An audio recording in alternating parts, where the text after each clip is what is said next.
Article 19 constitution ఇచ్చిన హక్కు ప్రజలందరికీ ఇచ్చినారు. ఆ హక్కు ఏదైతే ఉందో ఆ హక్కుని వినియోగించుకునే పద్ధతిలో పత్రికలు, తర్వాత ఆ ప్రాసెస్లోనే టీవీలు, ఆ ప్రాసెస్లోనే రేడియోలు, ఆ ప్రాసెస్లోనే కొత్తగా వచ్చిన సోషల్ మీడియా వారి భావ ప్రకటన ఏదైతే ఉన్నదో ప్రభుత్వం చేసే పనుల మీద కానివ్వండి, సమాజంలో జరిగే అనేక విషయాల మీద కానివ్వండి, స్వేచ్ఛను ఉపయోగించుకునే క్రమంలో ఇవాళ అనేక ఘటనలు తెలంగాణ రాష్ట్రంలో మనం చూస్తున్నాం.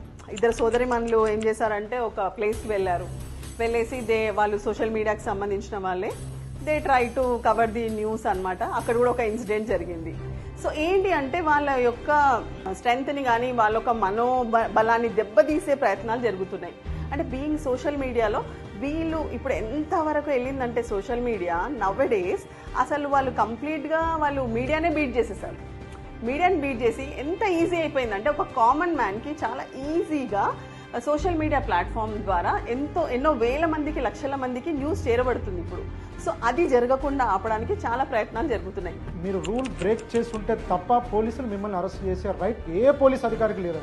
అలాంటప్పుడు మీరు భయపడాల్సిన అవసరం ఏముంది? హర్నేష్ కుమార్ జడ్జిమెంట్స్ ఉన్నవి, చాలా జడ్జిమెంట్స్ ఉన్నవి. రూల్ బ్రేక్ మీరు చేయరు. మీరు రూల్ ని ప్రశ్నిస్తున్నప్పుడు, రూల్ ప్రాపర్ గా లేనప్పుడు, రూలింగ్ ప్రాపర్ గా లేనప్పుడు మీరు ప్రశ్నిస్తున్నప్పుడు ఏ పోలీస్ అధికారికి మిమ్మల్ని అరెస్ట్ చేసే రైట్ అనేది పోలీస్ అధికారికి లేదు.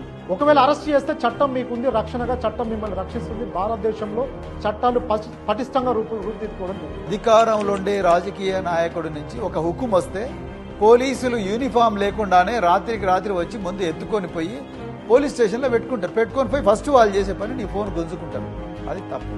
ఇంకా నిన్ను రకరకాల ప్రశ్నలు వేసి కొడతారు, తిడతారు, భయపెట్టడంతో ఈ వ్యక్తి తన భావ ప్రకటన స్వేచ్ఛను తానే పనిచేసుకుంటాడు. ఆ పరిస్థితి అనేది రాకూడదు. అది రాజ్యాంగానికి వ్యతిరేకం. మనం ఏం చేయాలి?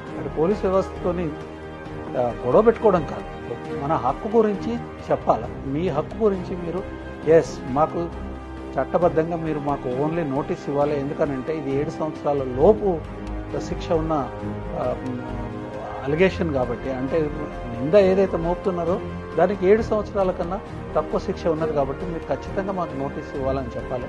లాయర్ని కాంటాక్ట్ చేయాలి. ఆ తర్వాతనే మీరు ఒకవేళ తప్పనిసరి పరిస్థితుల్లో పోలీసులు వాళ్ళు బలవంతంగా తీసుకొని పోతే మీరు అప్పుడు కోఆపరేట్ చేయండి. అంతేగాని వేరే రకంగా మీరు ఒక తప్పు నుంచి తప్పించుకునే దానికి ప్రాసెస్లో ఇంకొక ప్రాబ్లంలో మీరు ఇరుక్కకూడదు. But I'm telling, need not worry at all. Because ఏ విధంగా అయితే ఎన్ని కేసులు పోలీసులు పెట్టినా మీకు కోర్టు ఉంది, కోర్ట్ ఆఫ్ లా ఉంది, అక్కడ మీకు జస్టిస్ జరుగుతుంది. Social media is a boon. తప్పకుండా దీన్ని బాగా వాడుకోండి. Police have no right to stop you from doing what you have been doing legally in social media.